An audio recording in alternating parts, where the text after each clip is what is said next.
चल रहा है बेटा आप लोगों का डेली 25, ये जो सीरीज चल रहा है बेटा, जो सीरीज चल रहा है ये आपके भविष्य के लिए कितना इंपॉर्टेंट है, ये चीज़ आप लोग बड़े अच्छे तरीके से कल एक्नॉलेज कर रहे हैं। कल आप लोगों को नहीं मैं प्रोवाइड करा पाया था कुछ कारणवश, आज ये आप लोगों का चल रहा है, ठीक है ना। निम्नलिखित में से किस व्यक्ति को ऑपरेशन फ्लड के वास्तुकार के रूप में जाना जाता है? तो ऑप्शन नंबर दीजिएगा, जल्दी से करिए, आगे बढ़ा जाए। तो आप लोगों ने एक नाम बहुत अच्छी तरीके से सुना होगा, श्वेत क्रांति का नाम सुने होंगे आप लोग। श्वेत क्रांति बेटा, श्वेत क्रांति, इसी का तो नाम है फ्लड ऑपरेशन।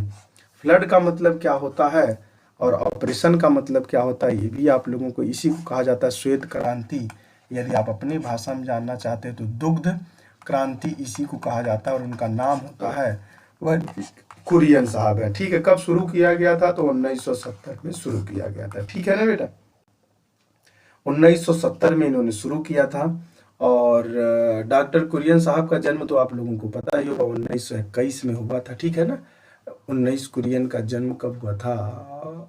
26 नवंबर, हाँ 26 नवंबर 1921 से लेके 2012 तक ये रहे, ठीक है। आगे बढ़ते हैं, इससे ज़्यादा यहाँ पे कुछ भी नहीं है। निम्नलिखित में से किसे पहले ब्लैक पगोडा के नाम से जाना जाता है? तो बताइएगा किसको जाना जाता है। चलिए एक चीज़ मैं आपको हिंट दे देता हूँ, उड़ीसा का नाम आप लोगों ने सुना होगा, उड़ीसा का नाम सुना होगा तो बता दीजिएगा उड़ीसा का नाम कहाँ पे ब्लैक पगोडा के नाम से जाना जाता है। सूर्य देवता को समर्पित है तो वह सूर्य का कोणार्क मंदिर हो जाएगा। कौन हो जाएगा? सूर्य का कोणार्क मंदिर हो जाएगा।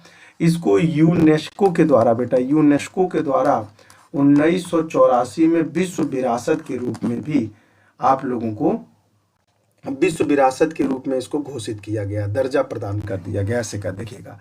श्रीनाथन जी का मंदिर मैंने डिस्कस करवाया है, वेंकटेश्वर साहब का मंदिर मैंने डिस्कस करवाया है, मीनाक्षी का मंदिर मैंने डिस्कस करवाया। तो आप जाइएगा 25 सीरीज के नाम से यूट्यूब पे डालिएगा डेली सीरीज, डेली 25 सीरीज करके, तो अपना होप जीएस रिसर्च सेंटर का चैनल आएगा, देखिएगा।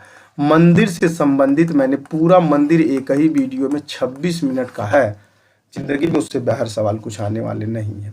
आगे बढ़ते हैं, देखिए भारतीय संविधान का भाग कितना भारत की नागरिकता को संबंधित है? तो आप लोगों को पता होगा 5 से लेके 11 तक का है। मूल रूप से तो आप लोगों को पता है 5 से 9 तक का है, ऐसा कहा जाता है, लेकिन वह भाग 2 है, ऑप्शन नंबर बी है। यह मौलिक अधिकार नहीं, भारत की नागरिकता से संबंधित, भारत में एकल नागरिकता प्रदान है बस। उष्णकटिबंधीय महासागरों में पाए जाने वाले निम्न स्थित द्वीप जो केंद्रीय अवसाद के आसपास प्रवाल भित्तियों से संयुक्त हैं। 54 नंबर सवाल के जवाब दीजिए। प्रवाल भित्ति तो आप सब समझ ही रहे होंगे, प्रवाल भित्ति किसे कहा जाता है? तो वह बेटा हो जाएगा ड्रेंच, ड्रेंच, ठीक है ना। यह कौन सा हो जाएगा? ड्रेंच हो जाएगा, ट्रेंच, सॉरी ट्रेंच है, मैं ड्रेंच कह रहा हूँ, डी को लेके ट्रेंच हो जाएगा बेटा, ठीक है ना। आगे बढ़े, जो जहाँ चीजें जहाँ एलोबरेट करने लायक वहाँ कर देंगे। राजकोषीय उत्तरदायित्व बजट पर बंधन अधिनियम FRBM, देखिएगा इसका मतलब होता है FRBM हो जाएगा, ठीक है ना। तो अब बताइएगा बेटा, ये इसका नाम हो जाएगा फिजिकल हो जाएगा बेटा, हिंदी में लिख दें फिजिकल हो जाएगा, फिजिकल हो जाएगा। इसका मतलब क्या हो जाएगा? रिस्पॉन्सिबिलिटी हो जाएगा बेटा, क्या हो जाएगा? रिस्पॉन्सिबिलिटी हो जाएगा। फिर and responsibility and budget management 2003 का एक्ट है। फिर से बोल देते हैं, physical responsibility and budget management act 2003। यह राजकोषीय घाटा को कम करने के लिए 2016 में बेटा 2016 में एन के सिंह की अध्यक्षता में, एन के सिंह है बेटा, एन के सिंह की अध्यक्षता में, एन के सिंह की अध्यक्षता में यह किया गया था, ठीक है ना। एन के सिंह की अध्यक्षता में FRBM एक्ट राजकोषीय घाटा के प्रबंधन के लिए, मतलब देश की घाटा को कम करने के लिए। चलिए, निम्नलिखित में से कौन सा चावल धान पश्चिमी बंगाल में उगाया जाता है? सॉरी बेटा, सॉरी बताइएगा कौन है बेटा? शीतकालीन में भी वह कृषि उगाई जाती है। मई और जुलाई में बुआई होता है बेटा, मई और जुलाई में बुआई होता है। अक्टूबर और जनवरी तक काटा जाता है, ऐसा कहा जाता है, अक्टूबर और जनवरी तक। देखिए फिर से बोले, मई और जुलाई में इसकी बुआई होती है बेटा, बुआई होती है, और ये काटा जाता है अक्टूबर और जैन तक काटा जाता है। अब बताइए कौन सा है? तो पूसा तो हो नहीं सकता, आपको भी पता है। पूसा, कल्याण, सोना, सोनाली नहीं, ये हो जाएगा अमन। अमन बेटा, अमन चैन ले लेते हैं हम तुम्हारी। चलिए ये लगाइएगा 59, आर्टिकल 59 है बेटा, मतलब 59, आर्टिकल नंबर 59 किससे संबंधित है? अब इसका जवाब दीजिए आप लोग बढ़िया से। 50 नंबर आर्टिकल किससे संबंधित है तो बताइएगा। कार्यकाल और उनके शर्त से संबंधित है, तो ऑप्शन नंबर डी सही हो जाएगा। यहाँ पे कार्यकाल और उसके शर्त से संबंधित है, जैसे वह भवन में रहेगा, सरकारी भवन में रहेगा, वह किसी लाभ के पद पे नहीं रहेगा, बहुत सारी उपाधियां, पद, आवाती कम नहीं किए जा सकते उसकी, ये सब उसके बातें। निम्नलिखित में से कौन अवंती साम्राज्य की राजधानी थी? बताइए 58 नंबर सवाल। अवंतीपुर की राजधानी थी तो उज्जैनी थी। ऑप्शन नंबर डी सही है, ठीक है ना, आर डी सही है। फोर्ट विलियम किस नदी के किनारे है? तो इसको बहुत बढ़िया से हमने समझाया भी है आप लोगों को। नदियों का एक वीडियो बनाया है जिसको आप लोग देख लीजिएगा, 38 मिनट का वीडियो है। आप देखने के बाद उसमें खुद जो चीज नहीं लिखना चाहिए उसको लिखने के लिए बेबस कर देंगे हम, इतना बढ़िया से एनालिसिस शॉर्ट वे में। और आज तक जो भी एग्जाम में क्वेश्चन पूछे गए हैं वहीं से आए हैं।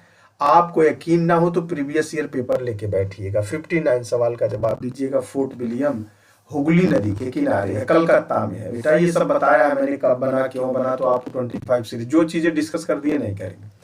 आईपीसी, भारतीय दंड संहिता आईपीसी को कौन सी धारा संबंध संरोधक शासन की अवज्ञा से है?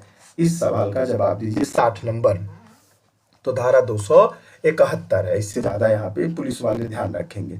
मुंबई के तटीय क्षेत्र से दूर स्थित अपनी गुफाओं के लिए प्रसिद्ध एलिफेंटा द्वीप के नाम से जाना जाता है। 61 नंबर सवाल का जवाब दीजिए। एलिफेंटा द्वीप, तो आप लोगों ने मुंबई का नाम सुने हैं कि नहीं? मुंबई, राजाओं का शहर, गुंडों का शहर मुंबई। चलिए ठीक है ना, मुंबई का नाम सुने होंगे। आरापुरी का नाम सुने हैं कि नहीं? आरापुरी बेटा, आरापुरी का नाम सुने हैं आप लोग?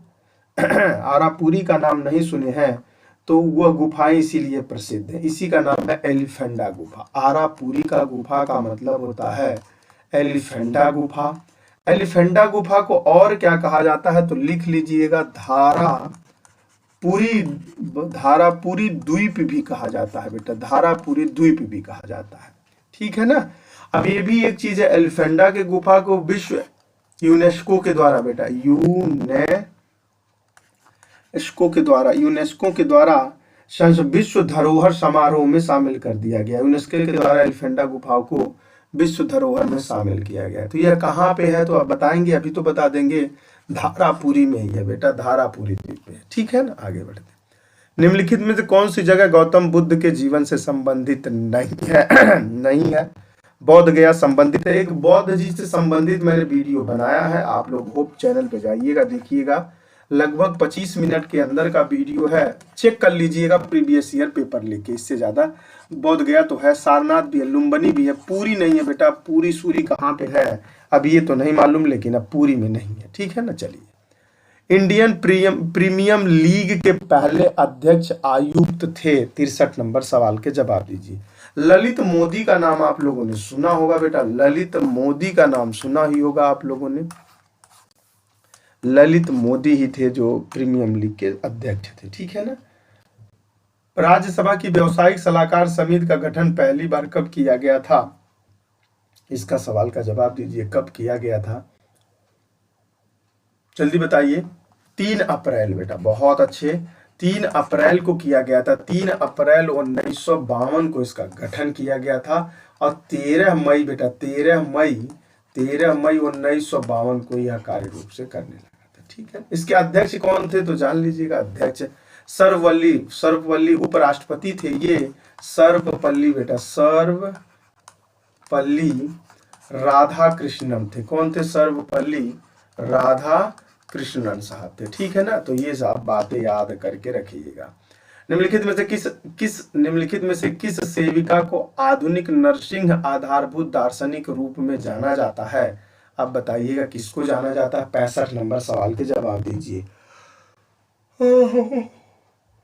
किसको जाना जाता है बताइएगा। सवाल जवाब बहुत अच्छा है, जल्दी करिए जल्दी करिए। इनका जन्म 1850 में इटली में हुआ था, तो बता सकते हैं 1850 इटली में हुआ था इनका जन्म। 1850 इटली में हुआ था। नाइटिंगेल के नाम से जानी जाती हैं और फ्लोरेंस नाइटिंगेल से, ठीक है। क्रिकेटर एमएस धोनी को किस वर्ष में भारत के प्रादेशिक सेना के लेफ्टिनेंट कर्नल के मानद, देखिएगा एक टेरिटोरियल आर्मी होती है, उसमें किसी भी बाहरी आदमी को डायरेक्ट भर के उपाधि दी जाती है, जिससे आर्मी अपनी बातों को नाम रोशन कर सके और उनको वहाँ पे जगह दे सके, उनको क्या कह सके, उनको एक तरह का प्रोत्साहन दे सके, ठीक है ना। तो 2011 में दिया था बेटा। कब दिया था? 2011 में दिया था। कब दिया था? 2011 में दिया था। भारतीय पुलिस सेवा आईपीसी में शामिल होने वाली भारत की पहली महिला का नाम बताइए, जिसने 2016 में पांडुचेरी के उपराज्यपाल का पद संभाला था, उपराज्यपाल का पद संभाला था। तो सवाल तो आप लोगों को ये भी बहुत अच्छा पता है, आईपीएस रह चुकी हैं, तो वह पहली होंगे किरण बेदी। लेकिन आपसे एक सवाल बहुत अच्छा बनता है, ये आईपीएस कब बनी थी? तो लिख लीजिएगा 1972 में पहली महिला जो थी आईपीएस बनी थी। उसके बाद तो भाई समझ ही सकते हो आप लोग। केंद्रीय बजट 2020-21 में 5 पूरा छोड़ दीजिएगा, ये 2021-22 के सवाल की बात कर रहा है, तो वो तो आना नहीं है, बजट से संबंधित है। अब बताइए का उद्देश्य वन आवरण को बढ़ावा देना है। 69 नंबर सवाल का जवाब दीजिए। वन आवरण को बढ़ावा देना है तो राष्ट्रीय ग्रीन इंडियन मिशन कहा जाता है बेटा, राष्ट्रीय ग्रीन इंडियन मिशन कहा जाएगा, और यही है जो बढ़ावा देने के लिए करता है।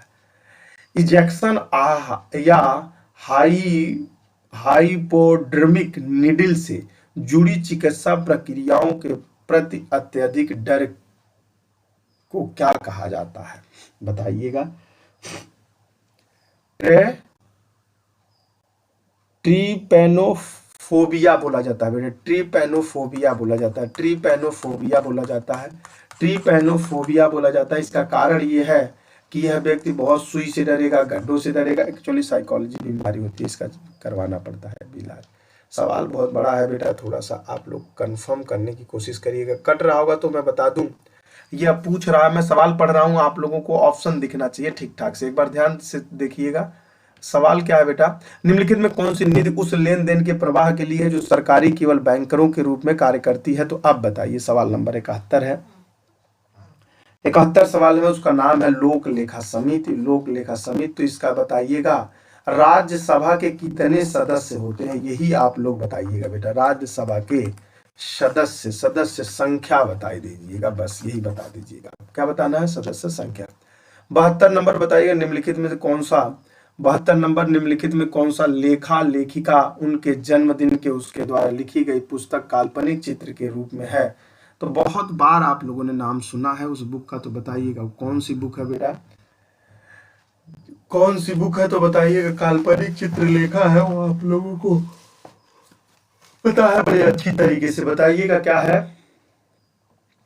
हैरी पॉटर बेटा, हैरी पॉटर है, J.K. रोलिंग है, ठीक है ना। हैरी पॉटर है उस बुक का, उपन्यास का नाम जो काल्पनिक है, और यही है। ओजोन सांद्रता को मापने के लिए आप लोगों को बहुत डास्पन या डॉप्सन यूनिट लगाया जाता है। ऑप्शन नंबर बी सही है, ये भी पता है। From Pradhan to Parliament is a book authority by, किसने लिखा है बेटा? लिखिएगा अथॉरिटी बाय, देखिएगा किसने लिखा है, इस सवाल का जवाब दीजिएगा। 1963 में पब्लिक हुई है। ऑप्शन नंबर बी सही है, ठीक है ना। इसका क्या नंबर सही है? ऑप्शन नंबर बी सही है। देखिएगा शेक ए से एक जापानी मादक पेय, शेक बेटा यही नंबर एक मादक जापानी पदार्थ किण्वन के द्वारा किण्वित करके बनाया जाता है, तो किसका है? तो ये शेक एक शराब है, दारू जिसको कहते हो, पी लेंगे तो नशा छा जाएगा। और वह किसका बनाया जाता है? तो चावल का बनाया जाता है बेटा, चावल का किण्वन कराया जाता है, उसी से बनाया जाता है। चलिए इसी के साथ समाप्त होता है। हेलो दोस्तों, नमस्कार, जय हिंद, मस्त रहिए, खुश रहिए। और जितने लोगों ने देखा अभी तक लाइक नहीं किया, प्लीज लाइक कर दिया करिए, फीडबैक देना मत भूला करिए। आज आप लोगों को सोयल मृदा से संबंधित 15-20 मिनट का वीडियो मिलेगा, जिसका बौछार आपके जीवन में मिट्टी से संबंधित सवालों का पूरा सरदर्द सॉल्व करवा देगा। फीडबैक देना मत भूला करिए। नमस्ते, love you, take care, bye, जय हिंद, खुश रहिए और एंजॉय लेते रहिए। ठीक है, चलिए चलते हैं।